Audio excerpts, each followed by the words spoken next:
Peygamberimiz aýdypdyr, Arabesin okuymayın wagt geçip barýar. Bir adam şuurun Peygamberimiz sahabaların arasında açık qıyğırıp aydan görýänmiş. Bir adam hewere suw sap barýarmışdy.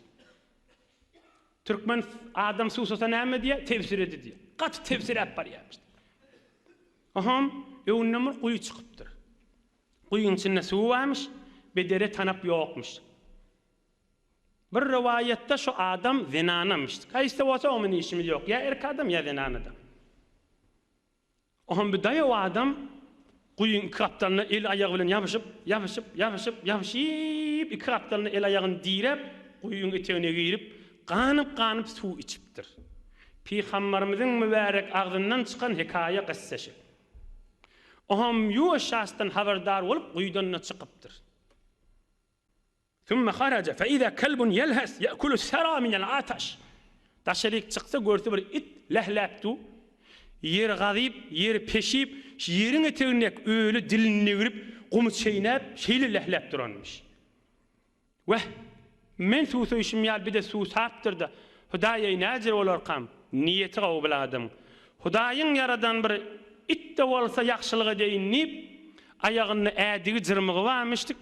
Şon çıkarıp ağzına alıp qaytadan quyuň içine girip ağzı bilen doldurup ağzı bilen suwu çıkarıp itin öwüne koyupdyr. Itde ganyp keyif edip içipdir. Aham Peygamberimiz aýdypdyr: "Summa amsakahu bi fihi hatta raqa fasaqa al-kalb fashakara Allahu ta'ala lahu faghafara lahu." El-hadis muttafaqun aleyh. Hudaý Taala men mahluguma ýakşylyk etdiň diýip Hudaý ona teşekkür etdi. Tamam günälen geçdim, jaýyň cennet diýip aýtdy şoňa diýipdir. Az gurrun däki.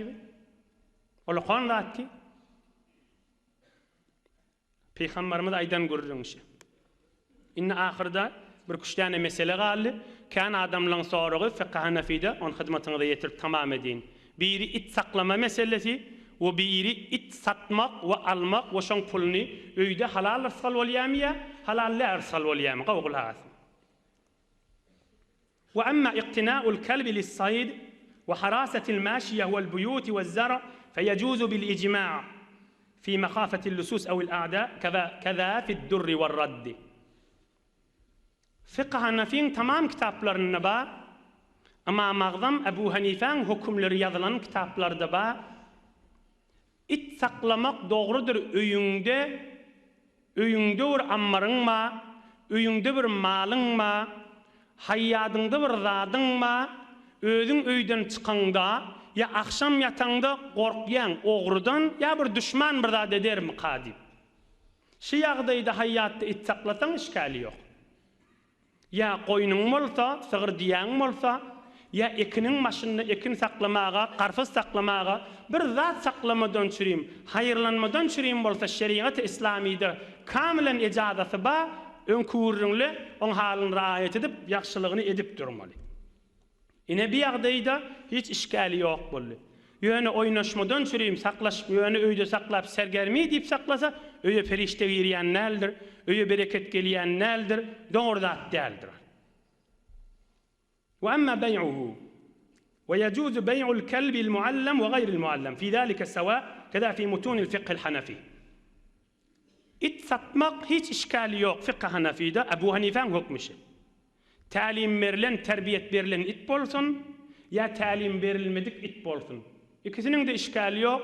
Satmagyň we almagyň, o şonu alyp satanyň menen ol dogry däl, haram mamla diýip bolýan däldir. We ahyrky mesele bir ýaryk it gafiň agdyna durýa, geçen edem mydahym näme etmeli? Oglan geçsede mydahym, adam geçsede mydahym, zinany geçsede mydahym, uly oba gaýgy daşa. Law kana li rajulin kalbun aqur ya'uddu kullu man yamurru alayh, fali ahli al-qaryah an yaqtuluh. Bir obada bir adamyň ýaryk iti bolsa, onu daşarda gafiň agdyna goýa, geçen mydahym özünden bilen hakda aýran hak. Ovan adamsa şu iti öldürmäge ejadasy bar. Öldürjekdi bolsa ýanky Peygamberimiziň aýdanyny ýadyna salmaly. Oňa bir zat berip 3-4 güniň içinde öler ýal etmeliler. Bir zat etmeli basym ölsün. Qazydan ejaz alsa barından gowy, Behtaşdan ejaz alsa barından gowy, fiqhanafin gurjunlar haşla. Näme ýolun soraqana öldürilýär bilen dünýede we ahiratda zamanatlygy ýok, şu öldürilýän hiç işgali ýokdur. Şu iti. فإن تقدم أهل القرية إلى صاحبه ولم يقتله ثم عض إنسانا فهو ضامن. Yaraq iti olsa, göweripdir. Oban adam aýtýamyňa, şunyň göreni ýaryýa, göreni dişliýe, eziýet şiddiýe. O da innemese. O şondan soňram bir adamy ýarsa şo it geçip barýany, şo itin eýesi zamyndyr. Şoň wezifesi şol adamyň razyçylygyny tapmaly, şoňa harj etmeli. Yo men bu zatlary bilmeýänligi kıyamat boýunna da şol adamyň. Emme owan adamsy aýtmasa, owan adamsy barp şoňa ilerilemese, it daşarda du, owan adamsy zat diýmese, bir adamy ýarsa, onu itin eýesi zamyn näl.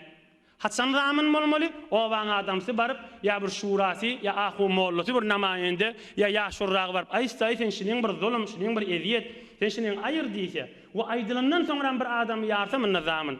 Amana bir adamy ýarypdyr, hawa bizde odal kan aýtdyk aýryan zat ýokşuň diýilse, şol özünden bilip şoň harjyny zamyna şoňa bermeli.